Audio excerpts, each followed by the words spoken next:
अस्सलाम वालेकुम स्टूडेंट्स। आपको पता है कि हमने एक्सरसाइज 1.3 शुरू की हुई है 9th क्लास की न्यू बुक की।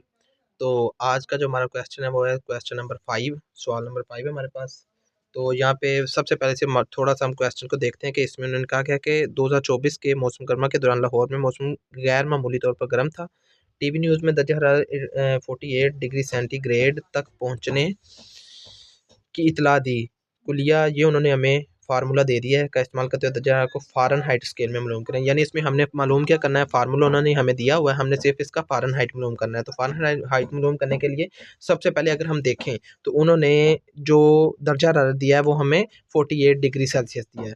तो यहाँ पे सिंपल सा क्वेश्चन है, यानी सी की वैल्यू उन्होंने हमें दी हुई है, फार्मूला उन्होंने क्वेश्चन में ही हमें बताया। तो 9/4 सी की वैल्यू हम यहाँ पे पुट करेंगे और प्लस में 32 हमारे पास ये फार्मूले वाला आएगा। अच्छा, तो फ़ारेनहाइट हमने अगर मालूम करना है तो फ़ारेनहाइट के लिए सिंपल सा है, 9/5 वैसे का वैसे मल्टीप्लाई करेंगे सी की वैल्यू 48 और प्लस 32 वैसे का वैसे। इसी तरह आगे 48 को 9 से मल्टीप्लाई करेंगे तो हमारे पास इसका आंसर आ जाएगा 432 आ जाएगा। 432 5 वैसे का वैसे प्लस 32 वैसे का। ये आपके पास कैलकुलेटर तो होंगे। 432 जो हमारे पास क्वेश्चन आंसर आया है उसको 5 पे डिवाइड करेंगे तो हमारे पास आंसर आएगा 86 पॉइंट हमारे पास आएगा 4 प्लस में 32 वैसे का वैसे आ जाएगा। तो लास्ट स्टेप हमारा 86.4 में 32 को प्लस कर देंगे। तो जब हम प्लस करेंगे तो हमारे पास आ जाएगा 118 इशारिया, हमारे पास इसका आंसर आएगा 118.4 इसका आंसर आ जाएगा। ये हमारे पास है पहला फ़ारेनहाइट हमारे पास हो जाएगा मालूम। सवाल नंबर 5 हमारे पास हल हो गया। तो स्टूडेंट सवाल नंबर 6 है हमारे पास 1.3 एक्सरसाइज का। इसमें उन्होंने कहा कि बाप और बेटे की उम्र का मजमूआ 72 साल है। 6 साल पहले बाप की उम्र बेटे से 2 गुना थी। 6 साल पहले बेटे की उम्र क्या थी? तो इसमें सबसे पहले हमने फ़र्ज़ किया कि बाप की उम्र हमारे पास आ जाएगी x, बेटे की उम्र को हमने लेट कर लिया y के। इसके बाद उन्होंने कहा है हमें कि बाप और बेटे की उम्र का मजमुआ 72 साल है। यानी पहली इक्वेशन हमारे पास जो बनेगी वो मजमुआ बनेगी, यानी एक्स और y plus is equal to किसके आ जाएगा 72 के। तो ये एक्स वैसे का वैसे यहाँ पे, ये प्लस का वाई इधर आके 72 माइनस वाई हो जाएगा हमारे पास। यहाँ पे हमने एक्स की वैल्यू को फाइंड किया। अच्छा, उस इससे आगे अगर हम देखें 6 साल पहले बाप की उम्र बेटे से 2 गुना थी। 6 साल पहले बेटे की उम्र, यानी यहाँ पे अगर हम देखें तो 6 साल पहले की बात हो रही है और बेटे की उम्र में भी 6 साल पहले की बात हो रही है। तो इसलिए एक्स में से भी हम -6 करेंगे और वाई में से भी हम -6 करेंगे। उसके बाद अगर हमने इन दोनों को बराबर रखना है तो बाप की उम्र 2 गुना थी, बाप की उम्र यानी बड़ी है, तो दोनों को बराबर रखने के लिए जो छोटी होगी हमारे पास उसको 2 से, यानी वो 2 गुना होगी तो दोनों बराबर होंगे ना। तो ये हमारे पास दूसरी इक्वेशन इसकी बन गई। अच्छा, इसके बाद हम देखें तो x माइनस 6 वैसे का वैसे, यहाँ पे 2 को अंदर मल्टीप्लाई करेंगे, 2y माइनस 6 दो बार हमारे पास आ जाएगा 12। इसमें ये जो हमने x की वैल्यू निकाली थी इसको पुट करेंगे इस x की जगह पे, क्योंकि x की जगह 72 माइनस y आ जाएगा, ये -6 वैसे का वैसे 2y और ये -12 वैसे का वैसे आ जाएगा। तो यहाँ पे देखें तो 72 में से 6 निकालेंगे तो हमारे पास 66 आ जाएगा। ये माइनस का 12 इधर आके प्लस का 12 हो जाएगा हमारे पास। तो यहाँ पे अगर हम देखें तो 2y हमारे पास प्लस का, ये माइनस का y इधर आके प्लस का हो जाएगा हमारे पास y।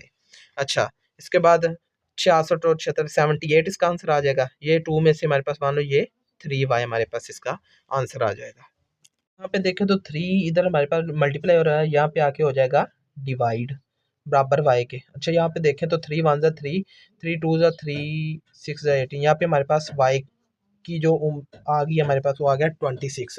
अब इसे हम पुट करेंगे यहाँ पे किसी एक मुसावात में से हम पुट करेंगे। तो x plus y is equal to 72 में से हम पुट करते हैं, यानी x plus y is equal to 72 में अगर हम इस पुट करें तो x वैसे का वैसे प्लस इस y की जगह पे आ जाएगा 26 बराबर 72 वैसे का वैसे। तो ये प्लस का 26 इधर आके हमारे पास आ जाएगा माइनस में आ जाएगा। तो इसमें से अगर हम निकालें तो हमारे पास 46 आंसर आता है। यहाँ पे देखें तो ये हमारे पास बाप की उम्र आ गई, ये हमारे पास बेटे की उम्र आ गई। हम देखें तो 46 में 26 जमा करें तो हमारे पास 72 ही आंसर आता है। जी, तो स्टूडेंट सवाल नंबर 7 है हमारे पास एक्सरसाइज 1.3 का। यहाँ पे अगर हम देखें तो मिरहा ने एक खिलौना खरीदा, यानी मिरहा ने खिलौना खरीदा, कितने का खरीदा हमारे पास 1500 रुपये का। 1500 रुपये का मिरहा ने खिलौना खरीदा और 1520 रुपये में फ़रोख्त किया, यानी फ़रोख्त कितने में किया, 1520 में। तो ये मैंने इधर लिखा कि 1520 रुपये में उसने फ़रोख्त किया। उन्होंने कहा कि इसका मुनाफा मालूम करें, यानी 1500 का हमने ख़रीदा, यानी हमारे पास कीमतें फ़रोख्त में से माइनस करेंगे कीमतें ख़रीद, तो हमारे पास मुनाफा आ जाएगा, यानी 20 रुपये हमने यहाँ से मुनाफा कमाया। अच्छा, उसके बाद उन्होंने कहा है कि मुनाफा फ़ीसद मालूम करें। उन्होंने कहा है कि मुनाफा फ़ीसद मालूम करें, तो मुनाफा फ़ीसद मालूम करने के लिए हम यहाँ पे मुनाफा जो हमारे पास आया वो 20 रुपये है हमारे पास। तो ख़रीदा कितने का था, 1500 रुपये का, और इसको मल्टीप्लाई कर देंगे 100 से, तो ये हमारे पास आ जाएगा मुनाफा फ़ीसद आ जाएगा। ये दो ज़ीरो से कट ऑफ हो जाएंगी।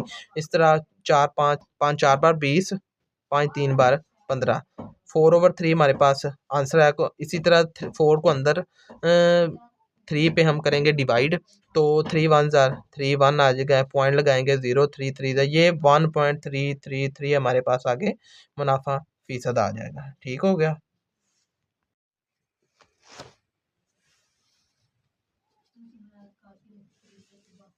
तो स्टूडेंट्स सवाल नंबर मेरे पास 8 है। तैयब की सालाना आमदनी 9,60,000 हमारे पास है, जबकि मुस्तस्ना रकम 1,30,000 रुपये है हमारे पास।